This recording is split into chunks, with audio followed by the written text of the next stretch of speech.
मैं सुरेंद्र चौधरी आपका S1 study channel में स्वागत करता हूं। और इंडिया ज्योग्राफी की सीरीज़ चल रही थी जिसमें भारत के भौतिक प्रदेश में करवा चुका हूं, यानी कि पहला पार्ट करवा चुका हूं। दूसरा पार्ट स्टार्ट किया था भारत की नदियां। नदियों में भी मैं एक गंगा नदी करवा चुका हूं। दूसरी पढ़ेंगे आज सिंधु नदी।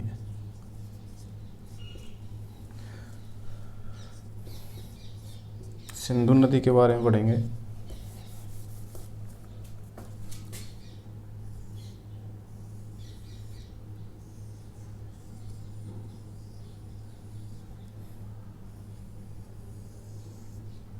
ठीक है, तो सिंधु नदी देखो तिब्बत में जगह है मानसरोवर झील। मानसरोवर से निकलती है और भारत में दमचौक नामक स्थान पर प्रवेश करती है। दमचौक नामक स्थान पर प्रवेश करने के बाद जम्मू कश्मीर में बहती हुई पाकिस्तान में प्रवेश करती है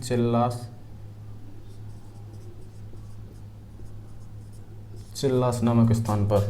ठीक है, मानसरोवर से निकलती है, जम्मू कश्मीर में बहने के बाद सिंधु नदी है। जम्मू कश्मीर में बहने के बाद चिल्लास नामक स्थान पर पाकिस्तान में प्रवेश करती है और पाकिस्तान में बहते हुए कराची के पास अरब सागर में गिरती है। यह है सिंधु नदी के बारे में। अब बात करते हैं सिंधु की सहायक नदियों के बारे में। तो देखो सिंधु की सहायक नदियों में पहली आती है झेलम।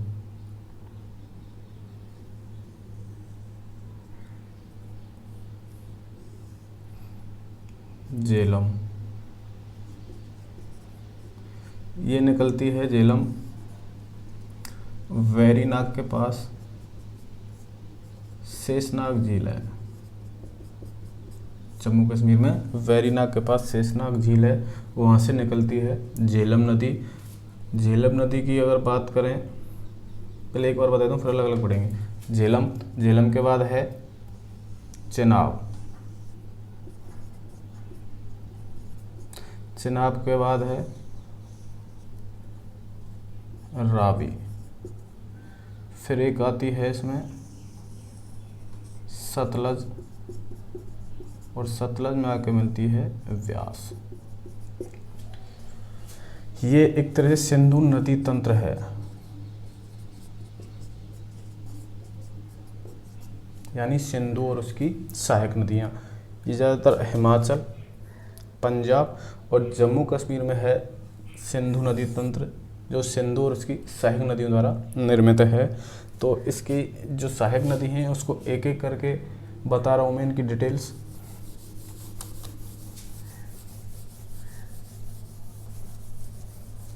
देखो पहली है झेलम। झेलम नदी उद्गम होता है वेरीनाग के पास शेषनाग झील से। वेरीनाग के पास शेषनाग झील से इसका उद्गम होता है झेलम नदी का। इस पर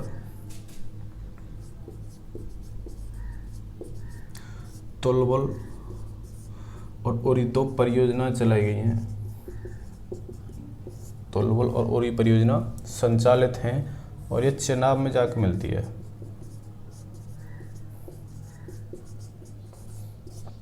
झेलम नदी का उद्गम वेरीनाग के पास शेषनाग झील से होता है।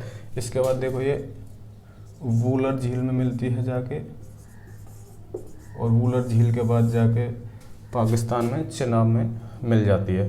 वूलर झील श्रीनगर।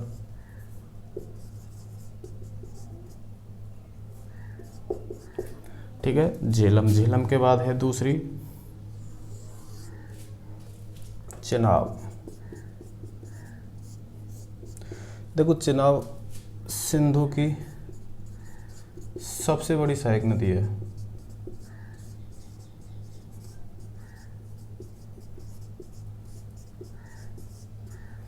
सबसे बड़ी सहायक नदी है। हिमाचल में चंद्र और भागा दो नदियों के मिलने से बनती है और हिमाचल में से चंद्रभागा के नाम से जानते हैं और जम्मू कश्मीर में चिनाब के नाम से प्रवेश करती है। चिनाब नदी सिंधु की सबसे बड़ी सहायक नदी है। हिमाचल में चंद्र और भागा दो नदियों से मिलकर बनती है, जिसे जम्मू कश्मीर में चिनाब के नाम से जानते हैं। चिनाब पर परियोजनाओं की अगर बात करें, सलाल, दुलहस्ती और बगलेहार, 3 परियोजनाएं संचालित हैं सलाल, दुलहस्ती और बगलेहार चिनाब नदी पर। एक बार फिर बता रहा हूँ, देखो झेलम उद्गम वेरीनाग से होता है, शेषनाग से, वेरीनाग के बाद शेषनाग झील से बूलर झील में गिरती है, उसके बाद जम्मू कश्मीर में बहती हुई पाकिस्तान में चली जाती है। देखो ये 170 किमी भारत पाक की सीमा बनाती है।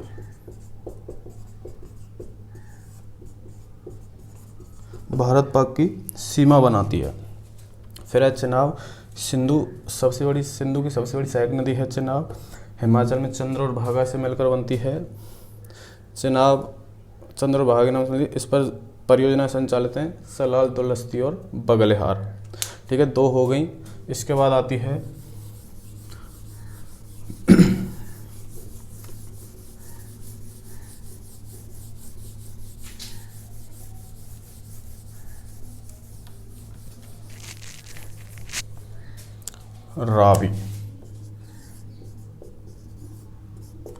रावी। देखो उद्गम होता है रोहतांग दर्रे के पास से,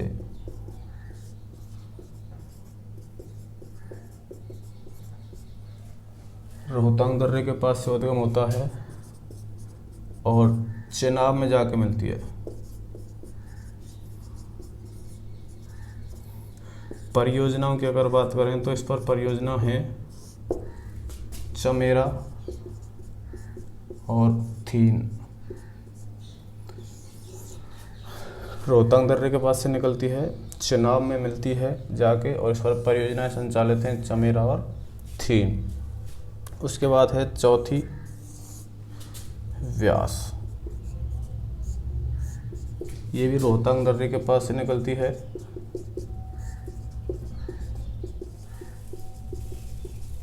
रोहतांग दर्रे के पास से निकलती है और सतलज में जाके मिलती है।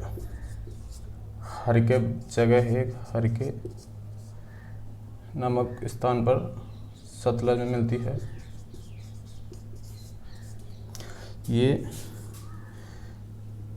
5 नद हैं सतलज, व्यास, रावी, चिनाब और झेलम, जिसमें से केवल व्यास नदी ऐसी जो केवल भारत में बहती है। बाकी सब पाकिस्तान में भी जाती हैं, लेकिन व्यास केवल भारत में बहती है। रावी रोहतांग दर्रे के पास से निकलती है, चिनाब में जाकर मिलती है। परियोजनाओं की अगर बात करें, चमेरा और थीन परियोजना इस पर संचालित हैं। व्यास रोहतांग दर्रे के पास से निकलती है, सतलज में हरके नामक स्थान पर सतलज में जाकर मिलती है। पंजाब में जगह है हरके, और केवल भारत में ही बहती है। देखो इस हरके नामक इस स्थान पर ही सतलज और ब्यास नदी के संगम पर बनाया गया हरके बैराज बांध।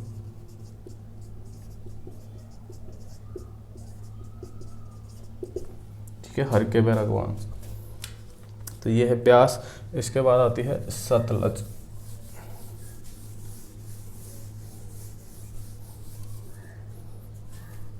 पांचवी है सतलज। देखो सतलज निकलती है तिब्बत में राकसताल से। तिब्बत में राकसताल से निकलती है और सिपकीला दर्रे से भारत में प्रवेश करती है और मीठनकोट नामक जगह है एक पाकिस्तान में, यहाँ पर सिंधु में जाके मिल जाती है। 5 नदियों के साथ कहाँ मिल जाती है? सिंधु में। सतलज तिब्बत में राकसताल से निकलती है, शिपकीला दर्रे से भारत में प्रवेश करती है और मीठनकोट पाकिस्तान में जगह है, वहाँ पे जाके सिंधु में मिल जाती है। परियोजनाओं की अगर बात करें तो सतलज पर ही भाखड़ा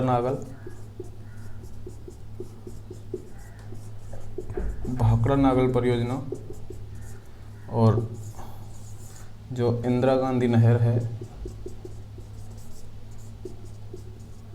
या इसका दूसरा नाम पहले था राजस्थान नहर, यहाँ से इसी से दोनों संचालित हैं, सतलज नदी से।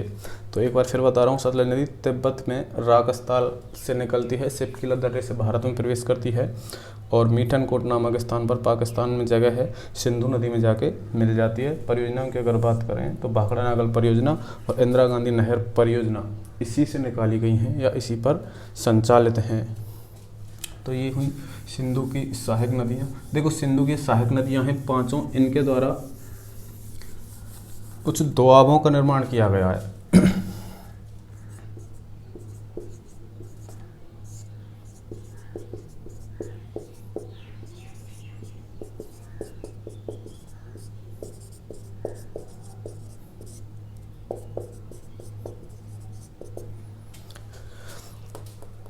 पांच दोआबों का मतलब होता है दो नदियों के बीच के स्थान।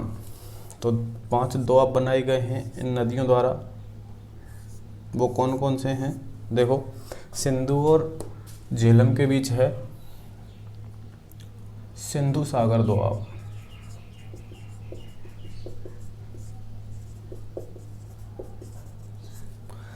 झेलम और चिनाब के बीच है छाछ दोआब,